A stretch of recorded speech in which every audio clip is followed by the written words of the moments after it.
ક્યારેક કોઈ દોષ પણ, જેમ માં કોઈ બાળકને નવડાવતી હોય, આ નાનકડું બાળક ઘણી વાર નવડાવતા માની હાથથી જ બાળકને વાગી જાય, એની બંગડી વાગી જાય. ઘણી વાર એવું થઈ જાય નાના બાળકને નવડાવતા તૈયાર કરતા કે માએ જે બંગડી પહેરી હોય એનાથી એને વાગી જાય. બાળક રડવા લાગે પણ રડતો રડતો એ માના ખોળે જ પાછો આવે, એ બીજે ના જાય, એ રડતો રડતો માને જ વળગે. એમ ક્યારેક કંઈક દોષ થઈ ગયો, પ્રભુ નારાજ થયા, તો એ રડતા રડતા તમારા જ ખોળે આવવાના છે, એ બીજે ક્યાંય જવાના નથી. પુષ્ટિ માર્ગમાં કોઈ વિપરીત ફલ છે જ નહીં કે ભગવાન તમારું આમ બગાડી નાખે, આમ કરી નાખે. આ તો આપણા લાડીલા પ્રભુ છે. આપણે જેટલો પ્રેમ કરીએ છીએ ને એના કરતા અનેક ગણો પ્રેમ ઠાકોરજી આપણને કરે. આ ક્યારે ભૂલવું નહીં. પ્રભુ આપણા સ્નેહી છે, આત્મીય છે, અને એટલા માટે એ તો સદાય આપણી રક્ષા કરનારા છે. અહીંયા જે ચર્ચા કરી રહ્યા છે મુક્તિ લીલા, 11 સ્કંદ, 11મો સ્કંદ, 31 અધ્યાય. પણ યાદવો ઉચ્છૃંખલ થયા, કારણ કે યુવાની આવી, પદ મળ્યા, પૈસા આવ્યા. બહુ અનુકૂળતા ચાલતી હોય ને ત્યારે માણસે બહુ સાવધાન રહેવું, કારણ કે ત્યારે અહમ આવતા વાર નથી લાગતી માણસ. અહીંયા યાદવો પાસે બધું જ આવી ગયું એટલે અહંકાર પણ આવી ગયો. ગુણોનો જ અહંકાર હોય, અવગુણોનો અહંકાર હોય. કોઈ બહુ ક્રોધી હોય એને અહંકાર હોય, શાંત હોય એને અહંકાર કે મારો સ્વભાવ બહુ સારો. સદગુણો અને આવડત જ અહંકારના પાયાઓ છે. અને એટલા માટે ગુણવાળાએ વધારે સાવધાન રહેવું, સત્કર્મ વાળાએ વધારે સાવધાન રહેવા, કારણ કે ત્યાં જ સંભાવના છે. જે કાંઈ કરતો નથી એને કોઈ સંભાવના પણ નથી અહંકાર. અને એટલા માટે અનુકૂળતાઓ ઘણીવાર મનને વિપરીત કરી નાખતા હોય. સારા સંજોગો મનને બગાડી નાખે. જેમ કોઈના ઘરમાં બગડેલો છોકરો હોય ને, બધી જ એની ઈચ્છા પૂરી કરી હોય એટલે બગડી જાય, કયામાં ન રહે. એમ આપણું મનનું પણ એવું જ છે. આપણે બધું એનું માનીએ છીએ એટલે બગડેલા છોકરા જેવો બનાવી દીધો છે આપણા મનને. કે આપણું સાંભળે જ નહીં. આપણું મન આપણે એવું જ કર્યું છે ને કે આપણું સાંભળે જ નહીં. આપણે બગડેલા છોકરા જેવું આપણું મન કરી નાખીએ કે બસ એનું ધારેલું થવું જોઈએ, એવું આપણું મન થઈ ગયું. યાદવને પણ કંઈક એવું જ થયું. યજ્ઞ ચાલતો હતો, ઋષિઓ યજ્ઞ કરતા, મજાક સુધી યુવાનોને એમ થાય કે અમારે ક્યાં કોઈની જરૂર છે. એટલે બહુ સાવધાન રહેવાનું યુવાનીમાં વિશેષ રૂપે, કારણ કે જીવન હજી આગળ જવાનું છે, હજી ઘણા નિર્ણયો લેવાના છે, હજી ઘણા સંજોગો જોવાના છે. કોશિશ એવી કરો કે બને એટલા કડવા અનુભવો ઓછા થાય. બહુ કડવા જેને અનુભવ થયા હોય ને એ પોતે બહુ કડવો થઈ જાય. અને એટલા માટે પ્રયાસ કરો કે જીવનમાં સારા નિર્ણયો લઈને જીવી શકો. અને એટલા માટે બે વસ્તુ જીવનમાંથી ગઈ ને તો જીવન ગયું. એક જીજીવિષા અને બીજું જિજ્ઞાસા. આ બે સતત જીવનમાં બનેલી રહેવી તો જીવન ચાલતું રહે. જીજીવિષા એટલે જીવન જીવવાની ઈચ્છા,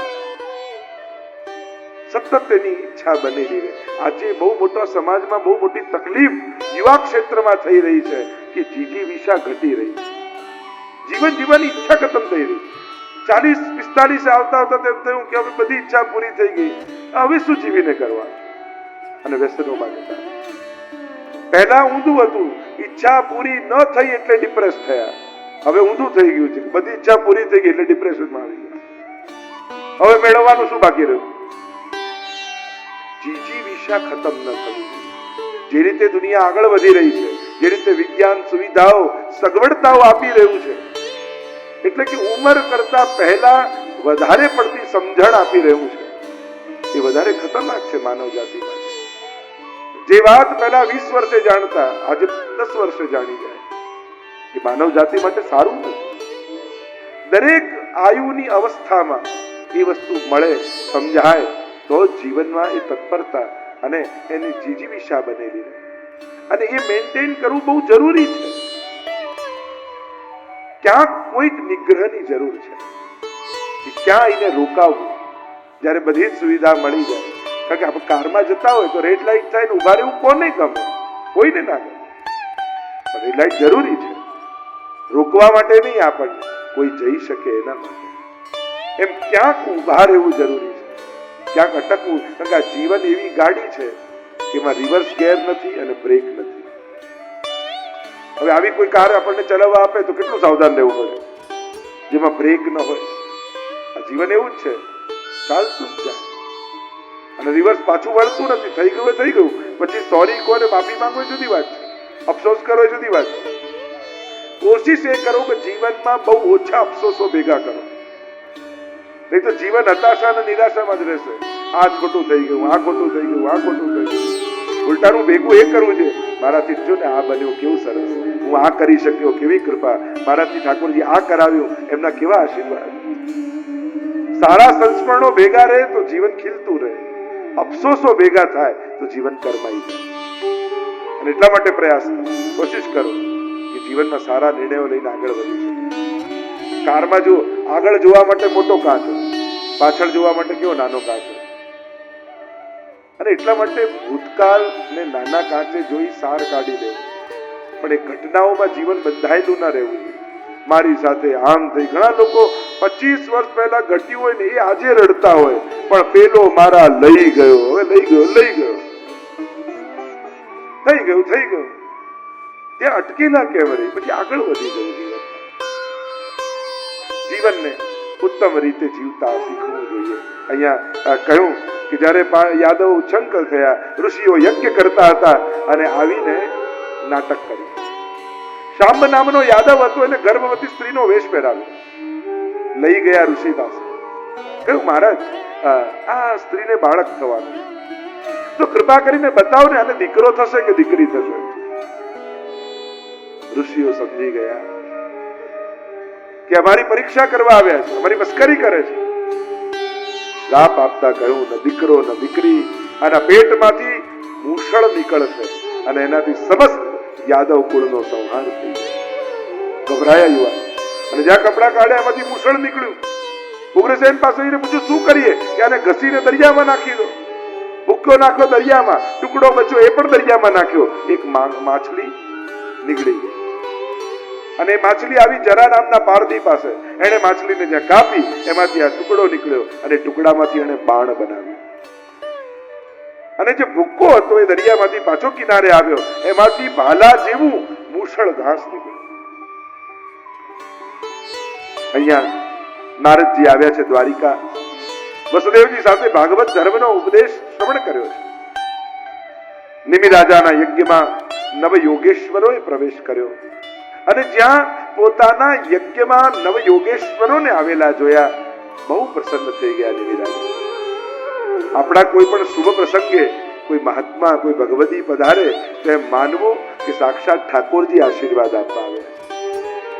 જ્યારે કોઈ મહાપુરુષ આપણે ત્યાં આવે, રાજા બહુ પ્રસન્ન થઈ ગયા. આ નવ યોગેશ્વર છે, કવિ, હરિ, અંતરિક્ષ, પ્રબુદ્ધ, વિપલાયન, આવિર્હોત્ર, ધુમિલ, ચમસ્કર, ભાજન. આ નવ યોગેશ્વર સુંદર ચર્ચા થઈ છે. જ્યાં રાજાએ નવ યોગેશ્વરને જોયા, પ્રણામ કર્યા અને મહારાજ બોલ્યા, દુર્લભો માનુષો દેહો. પણ પાછી વિચિત્રતા કેવી છે, દુર્લભ અને દેહી નામ ક્ષણભંગુર. પાછું ક્ષણભંગુર છે, ક્યારે હાથમાંથી સરી જાય ખબર જ ન પડે.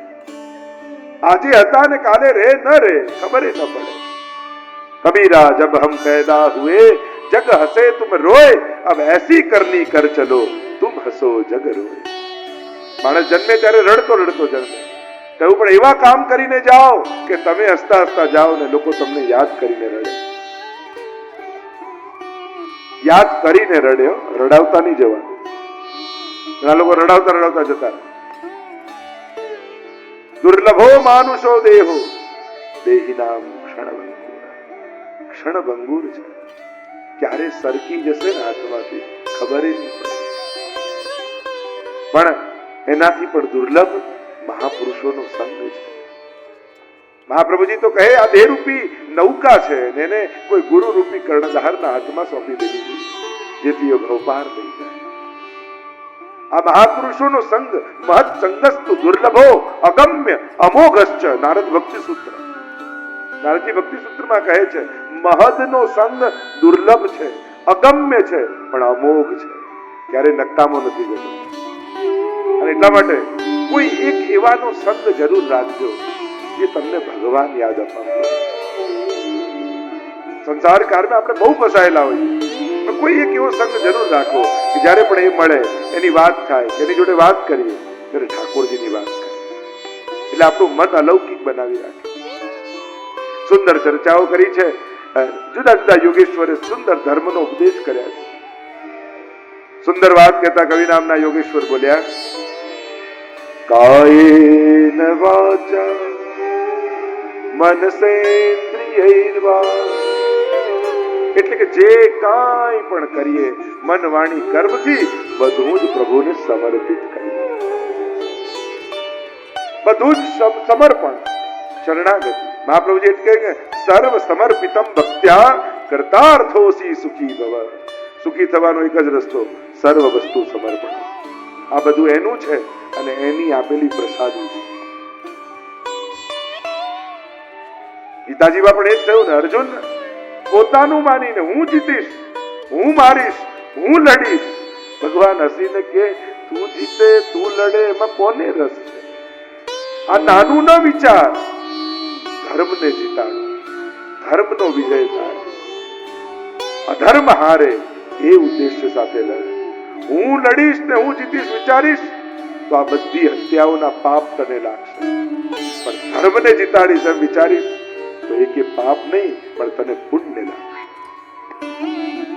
એટલે છેલ્લે કહ્યું, નષ્ટો મોહ સ્મૃતિર લબ્ધા. મારો મોહ ગયો, સ્મૃતિ થઈ આવી. તત્પ્રસાદાન મયા અચ્યુત, હે અચ્યુત તમારા કૃપાથી સ્થિતોસ્મિ.